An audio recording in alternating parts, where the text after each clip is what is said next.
Suatu kali saya bersama teman-teman saya pergi ke suatu restoran, dan restoran itu adalah restoran all you can eat.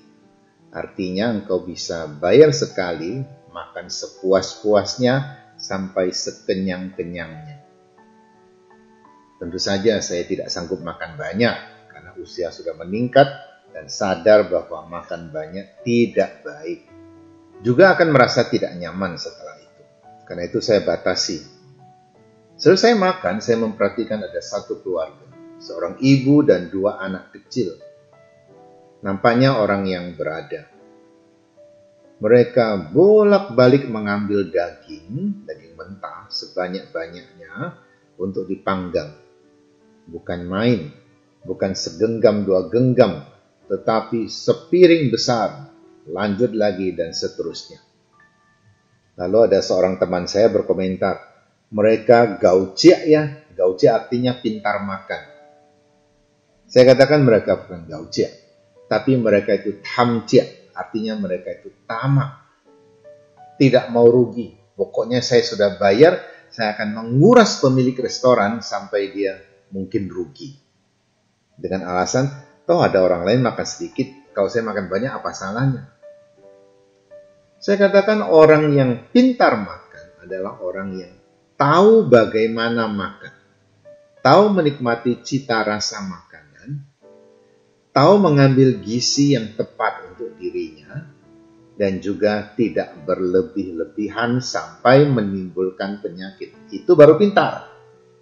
Tapi kalau orang sekedar makan banyak, main telan saja seperti ular sawah, atau seperti piranha, saya pikir itu orang yang tamak saja.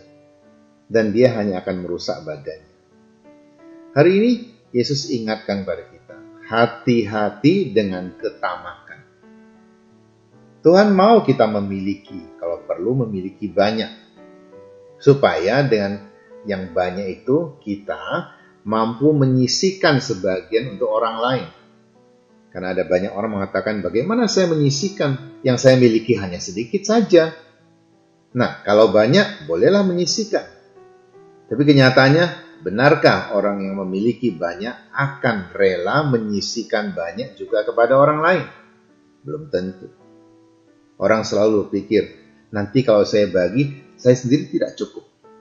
Bagaimana tidak cukup kalau dia memiliki berlimpah-limpah? Karena orang sering berpikir saya akan hidup 50 tahun lagi, 100 tahun lagi mungkin.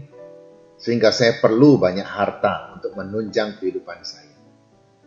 Persis seperti perumpamaan yang diajukan oleh Yesus pada hari ini. Ada seorang kaya, pemilik kebun. Dia berpikir, baiklah saya membangun lumbung yang besar, gudang yang besar, isi sebanyak-banyaknya panenan, sampai saya merasa sudah cukup. Saya tidak akan kelaparan selama bertahun-tahun lagi. Seakan-akan itu sudah jaminan. Nah, inilah salah manusia. Tidak ada orang yang bisa menjamin hidupnya hanya dengan makanan, hanya dengan kekuasaan, hanya dengan harta. Karena hidup kita setiap saat bisa diambil Tuhan. Lalu untuk siapa kita simpan begitu banyak barang itu? Orang lain yang menikmati. Kita mau protes pun tidak bisa. Misalnya dalam peti mati, jangan ambil itu hartaku. Kan tidak mungkin. Karena orang mati ya sudah, selesai. Dan mungkin juga ada orang senang kalau orang kaya mati.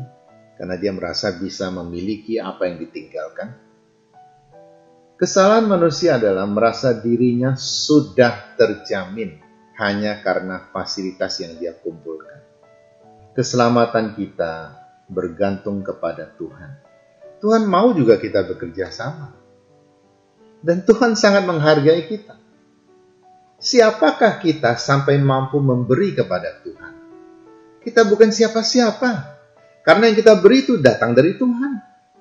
Kalau kita bisa memberi kepada Tuhan, lewat memberi kepada orang-orang yang Tuhan titipkan pada kita, terutama kaum terpinggirkan, kaum yang tertindas, maka kita ini diberi kesempatan.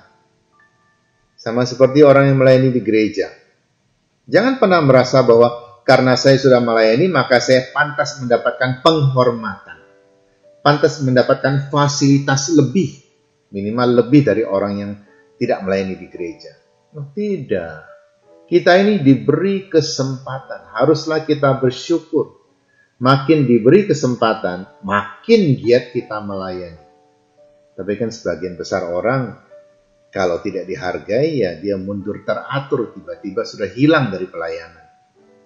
Kalau perlu menyalahkan orang di kiri kanannya, untuk membenarkan diri bahwa dia memang pantas untuk meninggalkan pelayanan karena sudah disakiti orang, karena kurang dihargai orang.